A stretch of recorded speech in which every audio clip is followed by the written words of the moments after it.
Timmy? Hi, Timmy. It's Santa.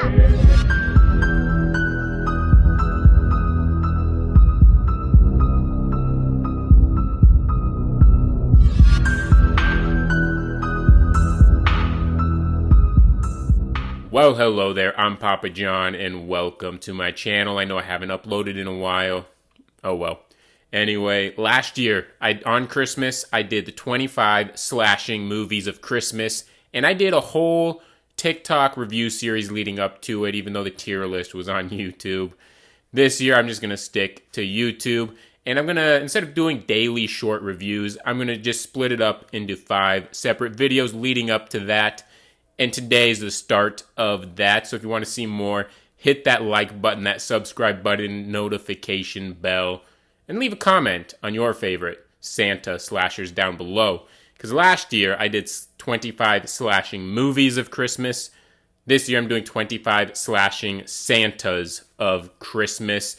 So about 1/3 of them are transferring over, and there's about a little overlap there. But over half of this year's movies are new and were not on last year's list. And today I am presenting you with 5 classic Santa slashers that are not Silent Night, Deadly Night. In 1972, there was a horror anthology titled Tales from the Crypt. And this was based off of the EC Comics series of Tales from the Crypt, as well as a little bit from The Vault of Horror, which also got its little anthology film in the early 70s as well. Now, Tales from the Crypt isn't a full-on Christmas movie. It has 5 different shorts connected together into an anthology, and the first short, the first segment, takes place on Christmas. The first segment is "And All Through the House." Now, this opens up with a murder, a slash, but it was not from a Santa Claus. No. This was a wife killing her husband for money, as she's trying to clean up while her daughter's sleeping, trying to clean up, making it look like an accident and everything. You hear over the news that there is a psycho that broke out of the mental institute and is dressed in a Santa costume and is hunting down people to kill. And honestly, the whole setup, the way the camera moves, the lighting, the atmosphere, even the acting, everything is top notch. It's great. This should be a classic, Christmas slasher, at least segment. Now, this is just a short, and it's just the opening segment from the anthology. And because of that, it does all of this brilliant build-up and is done really well, staged really well. But it ends before it actually gets anywhere interesting. That being said, I still think it's definitely worth checking out for that atmosphere and ambiance. I do wish it kind of went on a little longer so we could at least see someone, or at least see the killer Santa actually kill. It kind of cuts off when he puts his hands around her throat. Silent Night, Deadly Night was the popular film that sparked uproar and protests with being a killer Santa, even though Tales from the Crypt came out 12 years prior, and there were 2 different killer Santas that came out in 1980, 4 years before Silent Night, Deadly Night. And the first one we're going to talk about is called To All a Good Night. Now, this is one that was on last year's list that's transferring over. And last year when I watched it, I was not a big fan of it. This year, I kind of appreciated it a little more. I'm still not the biggest fan of it, but I do think there's an audience for it, and hopefully you can be that audience. Now, when I first watched this, I realized it came out the same year as Friday the 13th, but I felt like Friday the 13th came out early in the year, and so this just felt like someone ripping off the original Friday the 13th as fast as they could.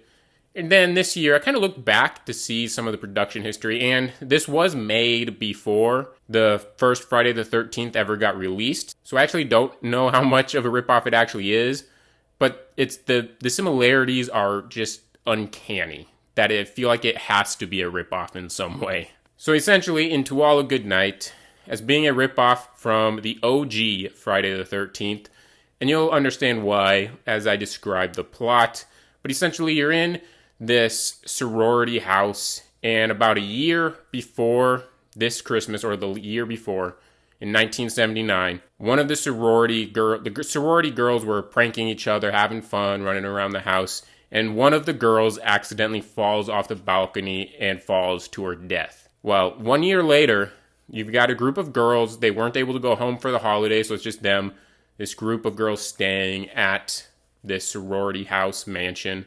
And all of a sudden, a Santa shows up and starts slashing all of these sorority girls, as well as the boyfriends that snuck in, because obviously you have to have the teenage boys sneak in to spend nights with the teenage girls. And then, as you get towards the end, I'm not going to necessarily spoil it per se by outright saying it, but I will say, once you find out who's wearing the Santa costume, that's especially when it feels very much like the OG Friday the 13th. It's sort of a twist, but at the same time, you can see it coming, especially because I'm kind of telling you, and if you've seen the original Friday the 13th, you might know what I'm talking about with the twist that's in that movie, but this is an extremely, extremely similar twist to the point that it will constantly make you think it's ripping it off, even though somehow I don't think it did. I think if you're a fan of the OG Friday the 13th and need a holiday film, this is a good one to check out, though. Now, also, having released in 1980, 4 years prior to Silent Night, Deadly Night, that is Christmas Evil, also known as You Better Watch Out. Now, it opens up with Santa visiting a house of a nice family, 2 little boys watching on from the staircase with their mother as they awe at the magical sight of Santa Claus. Now, they both go up to bed while Santa Claus finishes his duties, and you want to know what those duties are? Yeah, it's macking on the mom's cooch. Well, one of the boys wanted to see more of Santa Claus, so he walks down the stairs, and instead of saying Mommy kissing Santa Claus, he's seeing Santa Claus kissing Mommy's twat. And it scars him for life. He runs upstairs, breaks his snow globe.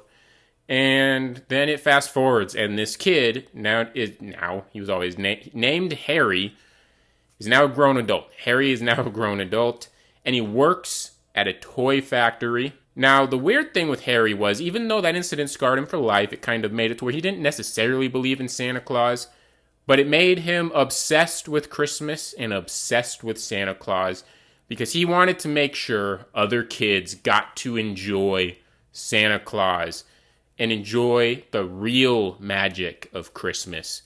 So he was obsessed with making Santa Claus real. Now, how does this guy with childhood trauma and an unhealthy obsession with Santa Claus become Santa Claus? Well, that's one of the things I actually love and adore about this movie, as it's very much like an artistic deconstruction of the myth of Santa Claus, because he does everything essentially like the songs. He sees you when you're sleeping. He knows when you're awake. And how does Santa Claus know these things? It's because he's stalking children. He sneaks into your house and puts presents under the bed. How does he do that? He breaks into your house. B&E. Yeah, when you say it like the way I did, it's obvious and cheesy.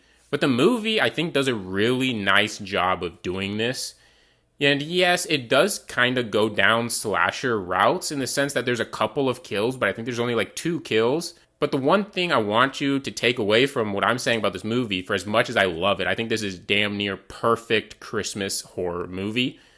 That being said, I will argue that the story, especially, has more in common with Taxi Driver and Todd Phillips' Joker than it does Halloween or Friday the 13th. Yes, it's a slasher, but it doesn't have a slasher story per se. This is very much a character study of a man obsessed with Christmas and his descent into madness. And to appreciate the ending of the movie, you are going to have to realize that you're kind of seeing things through Harry's point of view. So just kind of remember, when you get to the very, very end, right before the credits roll, you're kind of have an unreliable narrator at hand. And out of all of the movies I'm going to talk about today, there are 2 of them that I really, really highly recommend to everybody. And Christmas Evil is one of them, just because I think it is a genuinely, genuinely great movie.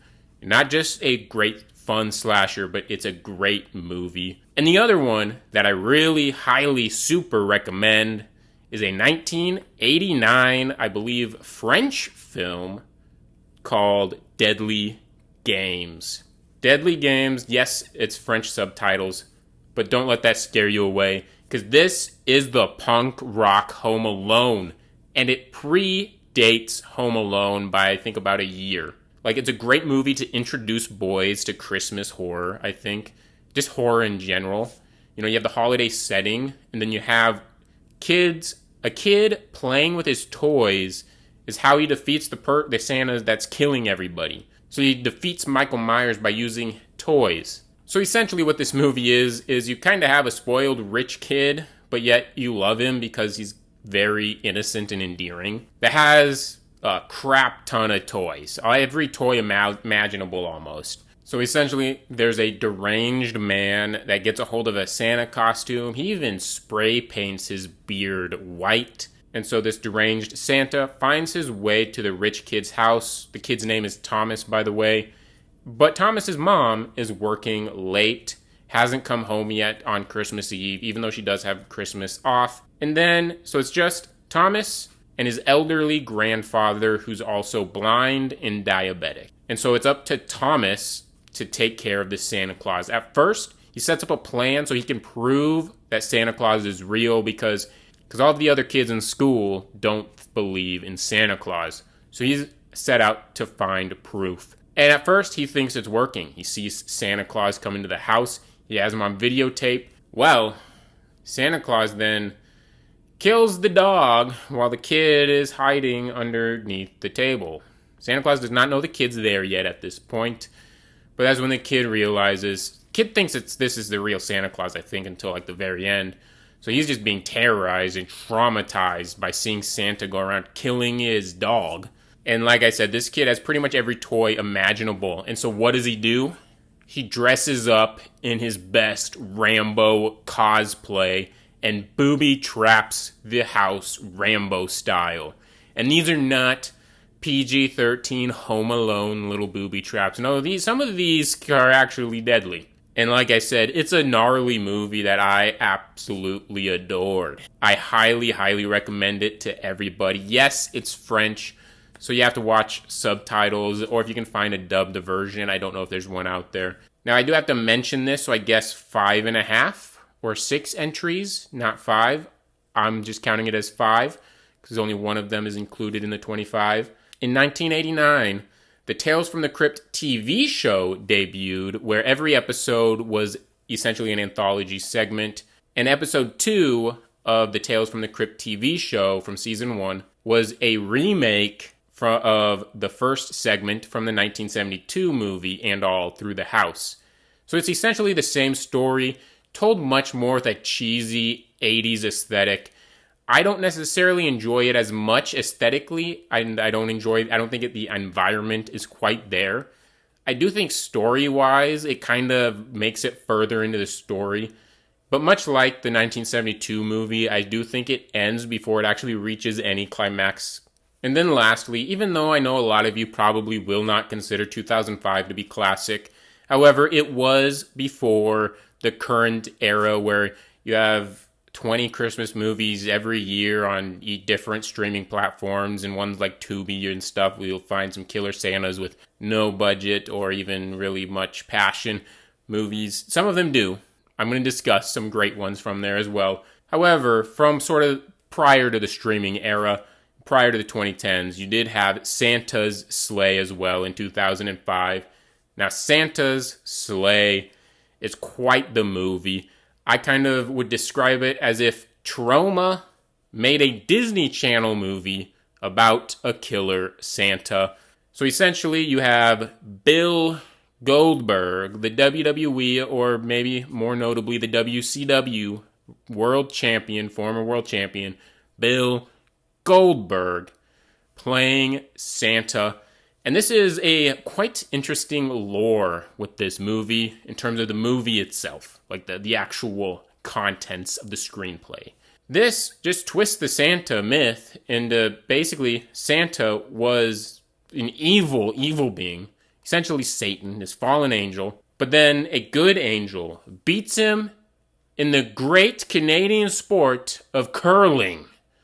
And because Santa lost in curling, he is cursed for 1,000 years and has to be nice to kids and be charitable. His worst nightmare. Cursed to be a nice person for 1,000 years. Well, now those 1,000 years are up, and Santa can go back to his devilish, cruel ways. Yeah, this is quite a movie to watch. It's kind of all over the place, but I love it for that. The opening to this movie is the best opening to any of these movies I'm going to talk about. One of the best openings in any Christmas movie, where you have this Christmas dinner with the most obnoxious rich people in the world. Yes, Virginia, there is a Santa Claus. And then Bill Goldberg comes in and just annihilates the crap out of the most annoying, unsympathetic, just rich assholes. You have something that's very cheesy yet awesome opening with some great gnarly kills and some great one-liners from Bill Goldberg. And then it kind of, after the opening credits, it becomes a Disney Channel movie for a little bit. You have this teenage boy, works at a Jewish deli, even though he's not Jewish, but the owner of the deli is. And his co-worker, they kind of have this little romance going, except the girl is the one that wears the pants in the relationship. And this guy has a very eccentric inventor grandfather.